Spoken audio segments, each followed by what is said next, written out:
Do you have any idea what I've been through tonight?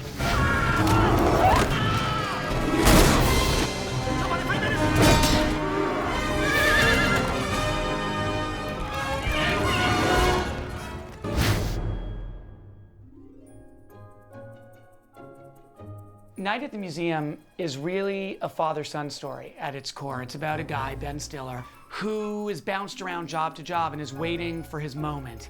The movie opens with his son saying, "You're just an ordinary guy who should get a job." You know what? We'll figure it out, okay? and so Ben's character, Larry Daly, takes what he thinks is the most mundane, ordinary job imaginable, only to discover that, in fact, his moment, it just arrived. I grew up about 5 blocks from the Museum of Natural History in New York, and the idea of everything coming to life at night there is just sort of a really appealing idea. To me, it just felt like something I'd want to see. You always think, like, what are these, at night, maybe they move. Hey, Mark. When we were casting this movie, I kind of went at it with the mindset of, let's not get a Robin Williams type. Let's not get an Owen Wilson type. Let's not get a Ben Stiller type. Let's get the real guys. I really targeted the top of the mountain. You end up with a cast with a range from Mickey Rooney to Dick Van Dyke to Robin Williams. It was a director's dream. Ben, try one of those awkward kind of beats. Are you checking her out? The nerve! Because, you know, she's very beautiful. From the get-go, it was imperative that the movie be realistic, which is a weird thing to say about a movie in which things come to life. Let the circumstances be kind of fantastic. Let the behavior be real. Ready, and action! Ah! Cecil, it's Larry Daly! How can I help you, Larry? The dinosaur! The dinosaur's alive! I mean, that's the thing about Ben. At every turn, he's like, is this believable? Would I say this? Would I do this? Would you? Yeah, I could look after him and then look back at my thing. Yeah. And then, like, I could almost stay on my stomach.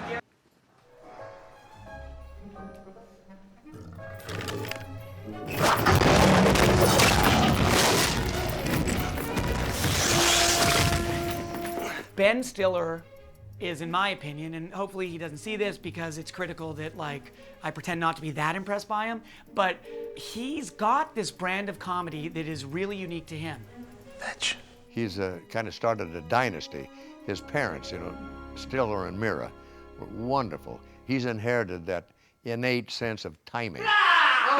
Oh, don't do it. We're too old for surprises. Oh, really? I thought you loved surprises. Yeah, like everything in the museum comes to life at night.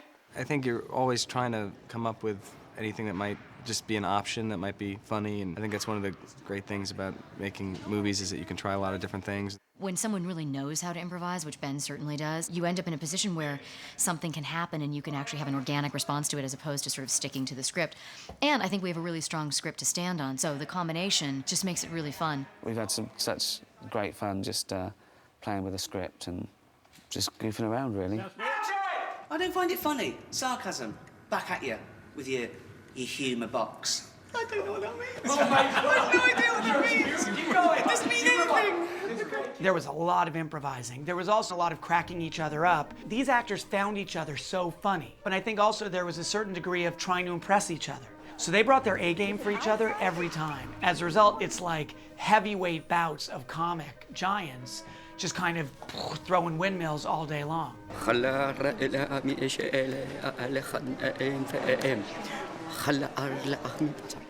From day one, Teddy Roosevelt had to be Robin Williams. Human progress is measured in footsteps and body lengths. If you can get the inhabitants of this museum to stop fighting, perhaps we wouldn't have to be locked up every night. There's something about Robin where we just knew and he could inhabit this larger-than-life character perfectly. That's true. Teddy Roosevelt did those things. But I'm not Teddy. He's just so perfect for it and was so funny. Getting my bearings, taking a compass reading. I would never check her out. And that quick stream of consciousness he has a difficulty sticking to the script because ideas are popping in his head as he speaks. I think I hear the woolly mammoth. Bye. You're a mime. There's never been anybody like Robin and never will be again. This whole thing for me has been fun because it's like one long Halloween. And I come from San Francisco, and that has a great tradition. He has such a beautiful heart in this character as Teddy. You're worth saving, my dear. Watching him, you forget that that you're not watching Teddy Roosevelt somehow. Hello? Oh, just kidding. When they started talking about casting the roles of the guards, these names came up, like Mickey Rooney and Dick Van Dyke, and I remember Sean and I both just sitting there going, wow, wouldn't that be crazy if we got Dick Van Dyke to be in the movie? I have retired several times in the last 10 years. I can't seem to get it done. But when they sent it to me, it was that rare thing, a really good family movie, which is what I do. I don't do anything else. So I said, I got to be a part of this. You start with 1, 2, 3. Let me guess. 4? What are you, a smart guy? Like anybody else, you go for the interview, and we all sat around a table, and we said a few things and this and that, and the next thing you know, we're all in it. Everybody's going to be just awestruck. And then you come storming over for He Looks Like a Weirdo. He looks like a weirdo. We grew up watching these guys. They taught us all a thing or two about professionalism and, above all, just love of the work. When I was a kid, I loved Laurel and Hardy and Buster Keaton and Harold Lloyd and all those guys. I loved to do falls and take pies in the face and that kind of thing. So my stuff was pretty physical. Dick Van Dyke, I watched the shows, he's funny. He's always funny. He's like a life force. With Mickey, you have to realize he's history. He's Hollywood history. I mean, you think of all the people he's worked with. You know Judy Garland, man. Dude. President Roosevelt, this is my friend Rebecca. An honor. Hi. Carla Gugino plays the docent at the museum. I know what you're saying. What's a docent? I have no idea, but it's in the script. It says she's a docent, and apparently it's a really attractive woman who knows a lot about history. Sacagawea was the woman who led Lewis and Clark on their expedition to find the Pacific Ocean. It's interesting because this character really, to her, history is alive. And of course, to Ben's character, it literally is coming to life. So they have this thing to bond over even though she doesn't know that that's actually happening. And Carla, she came in to a land of comic giants, and she did it. She was fantastic. What's happening? This is a museum. Do you know what museum means? It doesn't mean, ooh, Daddy, it's a big Tyrannosaurus thing. Ricky Gervais, who plays McPhee, who's my boss, Ben and I had a couple of scenes with him together, and literally we could not keep a straight face. I mean, we had to do take after take because either Ben would crack up or I would crack up. Ricky Gervais has a problem. It's impossible to do off camera for him. Yeah, He's really. too funny. Ask him, he'll tell you he's not a professional actor. Because a professional actor would never crack up. I've never cracked up. You've never cracked up. Never. It was 2 days' work and £4 million, which I think is called a cameo. Although Ben Stiller says I'm an extra. He cracks up literally every take. And himself. Well, my basic problem with it as an actor is I still find everything funny. I can't suspend my disbelief. I look around, there's people with cameras and crew, many of them with beards, walking around. I go, well, this isn't real. Maybe save the funny till the turn. You're going to think he's trying not to be funny, but he's still a short, fat man.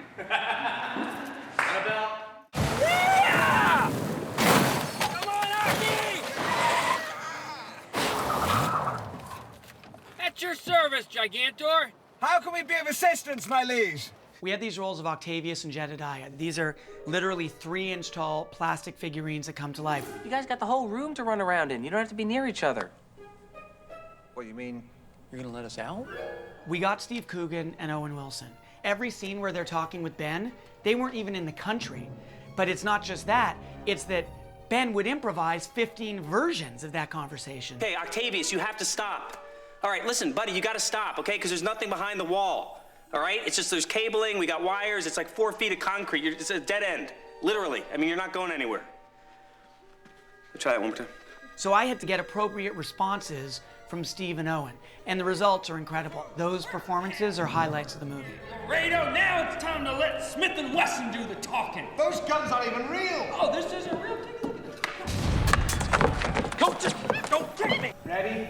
And what are you doing? Put me down. Don't manhandle me or I'll shoot you in your eye. Your little captain doesn't scare me. Oh, yeah, well, it should. Yeah, keep shooting. Nothing's gonna happen. Carrie, you just focus on the flag. Thank you. And Matthew, you I want you like really pounding your chest, very King Kong. Sean definitely has, I think, a very clear vision of what's going on and a love for actors. No way! Sean is the most energetic director I've ever worked with, the most energized person I think I've ever met. He's like the Energizer Bunny times 1,000 in terms of his energy. And I mean that in a good way. He has that wonderful youthful exuberance and ambition about this movie. He is so into it and so excited about it. He's young, and he's interpretive, and he's pleasant to work with. In the midst of a special effects movie, it's the hardest thing of all to keep track of characters. And that's what he's been doing, is making sure that everything has a kind of a connection and a base. As outrageous as it is, they still connect. Teddy! Teddy, if you're out there, I need you, pal! I had a ball making this film, and I say that even though it was by far the hardest movie I've made. I think it's the movie of which I'm most proud because we decided going in that we were just gonna get it right. And as a result, what's on this screen is as close to what was in my head as anything I've ever made.